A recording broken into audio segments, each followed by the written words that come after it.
Arturo drove in his truck as a police siren sounded behind him. He pulled over. On the athletic club rooftop, Abby pulled out her tablet as she basked in the sun. Kyle hoped that she was wearing Birthday Suit by Jabbo and bragged that it was the country's top seller. She chirped that she loved telecommuting because there was no one to micromanage, and he suggested that she quit and go somewhere where she would be more appreciated, like Jabbo. Summer spotted them from across the roof. Kyle claimed that he was having fun at Jabbo in spite of his demotion, and he imagined that he'd have even more with another non-blood renegade in the house. Abby groaned that the timing was off, since both her parents were at Newman, and she needed to prove her value. She rolled her eyes when she saw Summer stripping down to a bikini, and Kyle grumbled that the exhibitionism was getting on his nerves. Abby teasingly asked which ones, and she anticipated that it would only be a matter of time before Summer shoved unwanted drama into their lives. Kyle vowed that he and Summer would never be involved again, but he couldn't help but stare at her. Summer sympathized when Arturo informed her that he'd gotten an expensive ticket for going 2 miles over the speed limit. Arturo called to Abby, and Summer reiterated that she'd had no idea that something had been going on between Abby and Arturo. Summer swore that she wasn't interested in a love triangle repeat, but Abby haughtily stated that it was no longer her concern who Arturo chatted with. Summer and Abby exchanged barbs, and Summer suggested that Arturo deserved a second chance based on the way he looked at Abby. After Summer walked away, Arturo inquired whether Abby had had any second thoughts, but she maintained that she couldn't see him anymore.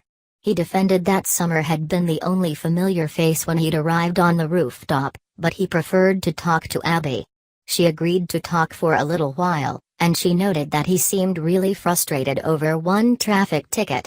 He mentioned that he'd also been ticketed for a tiny parking violation and that the city had lost his paperwork for a construction permit. Abby thought she knew who to blame. Abby revealed that Victor had seen her with Arturo earlier, and she'd told her father that it had been nothing to worry about, but it would be just like Victor to send a message. Arturo considered it a stretch, since nothing had happened when Victor had found out about Arturo's affair with Nikki. Abby clucked that there was a difference between a wife Arturo had had an arrangement with and Victor being overprotective of his little girl. In the dining room, Jack shook Neil's hand and apologized for being abrupt the other day. Jack explained that he'd been having a conversation with Dinah about who his actual father was, but she hadn't been able to remember the guy's name. Jack continued that she'd assured him that it had been a meaningful relationship, and she'd encouraged him to continue the search, so the hunt was officially on. Jack showed Neil a scan of an old membership ledger from the country club from 10 months before Jack's birth. Jack thought his father's name had to be somewhere on the list, since Dinah had made it absolutely clear that it had been someone she'd met at the club. Neil advised Jack to give his quest some careful thought before diving in. Jack confirmed that he hadn't forgotten what he and John had shared, but he was curious about how different his life would have been if he'd known his biological father. Jack wondered if he had blood relatives or if his father was still out there, and he felt he needed answers to process everything. Neil reflected back on how brutally painful it had been when he'd found his mom hours before she'd passed, and Jack asked if he regretted it. Neil replied that he didn't then, but he warned that it was a risky path to go down, since Jack might discover things that he'd later wish had stayed hidden. Later, Kyle joined Jack and recognized that Jack had felt betrayed when Kyle had stayed at Jabbo, but he swore that he'd only been true to himself, like Jack had taught him. Jack conceded that he'd been unfairly harsh to assume that Kyle would go along with his expectations, and Kyle wished that his father would return to Jabbo. Jack didn't know how he'd feel not being able to sit in his old chair, but Kyle questioned whether Jack wanted to spend years building a new business when he could continue his life's work at the company he loved. Jack promised to consider all of Kyle's points. At the club bar, Jack was thrilled to see Summer, and they hugged. She was surprised that he wasn't at Jabbo to count the sunscreen profits, and he realized that she and Phyllis hadn't talked about him. Summer scoffed at the thought of her mother throwing Jack away for Billy, but Jack hoped Summer would accept it the same way he had. She was stunned when he revealed that he'd learned that he wasn't really an abbot. Summer lamented that Jack had been left hanging with a giant question mark, and Jack recalled that everyone kept telling him that he was still an abbot. Summer was adamant that he would always have his family, but he had a gnawing feeling that something essential about him was missing. Summer figured that everyone wanted to know their origins, and he asked when she'd become so wise. She talked it up to going on a journey with the sole purpose of finding herself, and she recommended that he book his own journey, pronto. Later, Summer was surprised when Kyle approached her after he'd ignored her earlier on the roof. He conceded that everyone had seen her as she'd planned, but she couldn't have expected him to take a number. She invited him to sit and mentioned her talk with Jack. She imagined that Kyle was freaking out about not being an abbot, and Kyle guessed that she had freaked out when her paternity had been in question. She reasoned that she'd known her dad had been either Jack or Nick, whereas Jack's could be anybody. Kyle snapped that his name was still Abbott, and he was still somebody. She said she hadn't meant to offend him, but he stalked off. Kyle joined Jack on the rooftop and asked if Jack had made a decision about Jabbo. Jack realized that starting another company wouldn't make him happy, but returning to Jabbo wouldn't, either. Jack opted to take a break from work and focus on finding out who his real father was. Jack insisted that he was doing it for both of them. At the cottage, Nick practiced what he was going to say at the arbitration hearing. Brittany instructed him to act exactly the same way at the arbitration by speaking from the heart and keeping it sincere and simple. Nick hoped that Michael wouldn't be vicious and sleazy like Victor had been threatening. Brittany noted that when Nick had handed over Christian to the nanny that morning, she hadn't seen an uncle with a nephew but a father with his son. Nick refused to let anyone take his son away from him, and Brittany declared that she wouldn't, either. Before the arbitration, Victor told Michael that he expected a win. Michael pointed out that there was no precedent to determine whether an uncle or a grandfather was a more suitable guardian, so it would be a subjective decision made by the arbitrator. Victor replied that it was up to Michael to make her see that there was only one correct decision. Nick, Sharon, and Brittany arrived for the hearing, and Nick asked where Nikki was. Victor reported that Nikki's multiple sclerosis had flared up, and he blamed it on the stress from the news that Nick planned to move to California.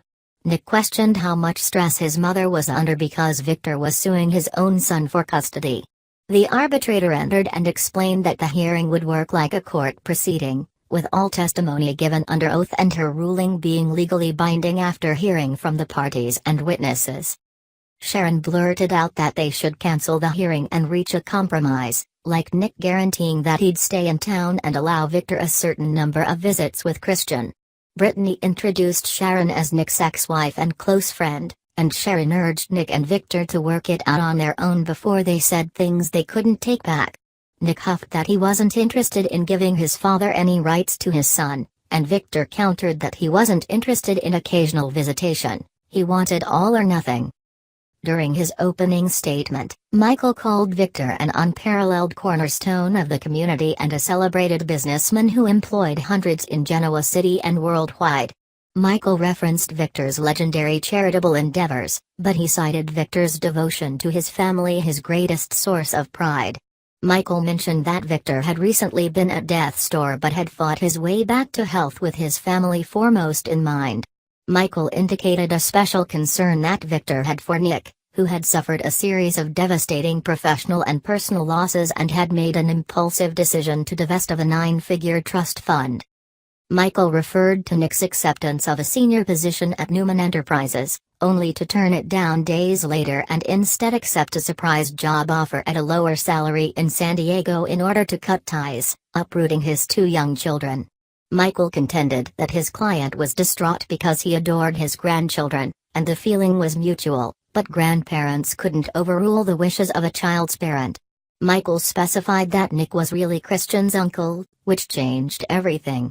Michael asserted that Victor was a loyal and loving grandfather who didn't deserve to have his grandchild torn from him, and he recommended that Christian be placed into Victor's care. Brittany countered that the facts were very simple, and they weren't there to debate Nick's genetic relationship to Christian.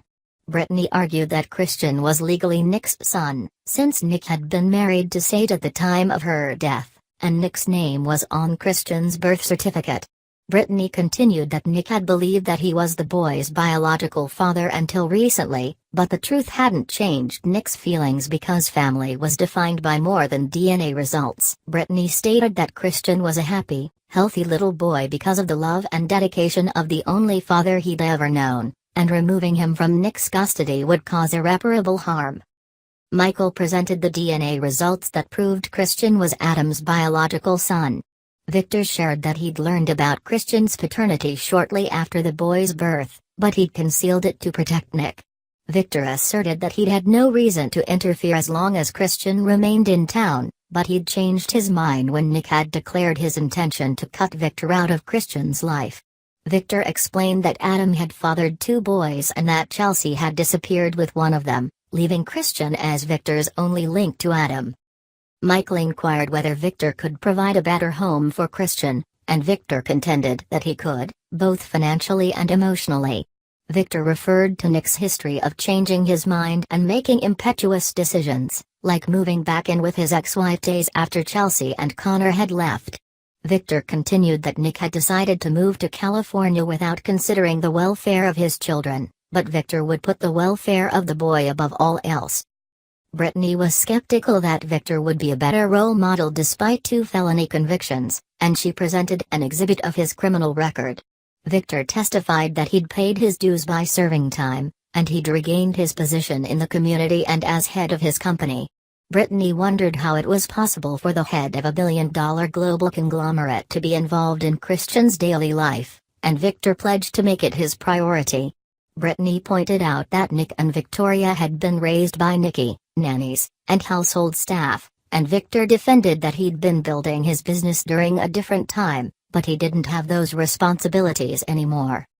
Brittany noted that things were also different because Victor was decades older, and the recent attack on his life had weakened his physical condition, forcing him to learn to walk again after suffering a stroke. She doubted that he could meet the physical demands of raising an active toddler, but Victor sternly stated that he'd fought himself out of coma and a damn wheelchair so he could take care of himself and others. Brittany congratulated him on spinning the story to his advantage, and Michael objected. Brittany asked what had prompted Victor to break years of secrecy about Christian's paternity and file for custody, and Victor claimed that he'd been afraid he'd lose another grandchild. Brittany speculated that there was another more personal reason, since Victor had been furious with Nick for refusing his offer to rejoin the company. She accused Victor of using Christian's paternity as a weapon to hurt Nick. Victor insisted that it wasn't true, and Brittany contemplated whether all of Victor's actions had been and continued to be motivated by revenge. The arbitrator sustained Michael's objection, and Brittany had no further questions. Brittany asked Nick to describe the serious obstacles he'd had to overcome to have a relationship with Christian. Nick recounted that Christian had been several weeks premature, and the love he'd felt for his son had been instant and overwhelming. Nick told the story of the psychotic doctor who had lied that Christian had died, and Sage's death shortly thereafter. Nick bemoaned that it had been the darkest time of his life, but finding out that Christian was alive had given him his life back. He swore that becoming a single father to the boy had allowed him to heal, since they'd had an instant, permanent bond that grew every day. Nick spoke about his flexible schedule that allowed him to spend most of his time with his kids, and he gushed that Christian was crazy about Sharon, Faith, and Mariah. He called them a happy, strong family unit, and Brittany inquired about how Nick had reacted upon learning that he wasn't Christian's biological father. Nick replied that it had been devastating, but he'd quickly realized that it didn't diminish how he felt about his son. Nick divulged that both Adam and Sage had chosen him to raise Christian as his own, and he reflected back on when Chelsea had originally planned to flee with Christian but had left him behind because the tot shouldn't be separated from his father. Brittany inquired why Adam had felt so strongly that Nick should care for Connor and Christian, and Nick spat that Adam hadn't wanted their father to have any influence over Adam's kids. Nick testified that he and his siblings had gone through Victor's manipulations and incessant need for control that was disguised as love, and Victor loved pitting them against one another to test them. Nick mentioned that Victor had convinced Nick that he'd changed, but Nick had later learned that the job offer had been Victor's way of punishing Victoria. Nick continued that when he'd declined the offer, Victor had revealed Christian's paternity in a fit of rage, unaware that Nick had already known about it. Nick was sure that the custody suit was intended to punish him for what Victor had perceived as a betrayal, and that was exactly why Christian needed to stay with Nick. Michael questioned whether Nick could provide a more loving and stable environment for Christian, and Nick replied that there was no doubt that the boy was better off in his home. Michael referred to Nick's own childhood, and Nick admitted that he and Victor had been close. Michael pointed out that Victor had always supported and defended Nick when Nick had gotten into trouble, including being unjustly accused of murder. Nick said their relationship had been different when he'd been a kid, but he felt his own children were better off without Victor's influence. Michael noted that Nick had let his kids maintain relationships with their grandfather the entire time, and Nick conceded that Victor had been good to them, so he hadn't wanted to sever those ties. Michael accused Nick of trying to do exactly that with Christian, and he thought Nick was also using Christian as a weapon. Michael envisioned that Nick's return to Newman hadn't been what he'd expected, so Nick had retaliated by shutting Victor out of Christian's life even before Victor had mentioned Christian's paternity.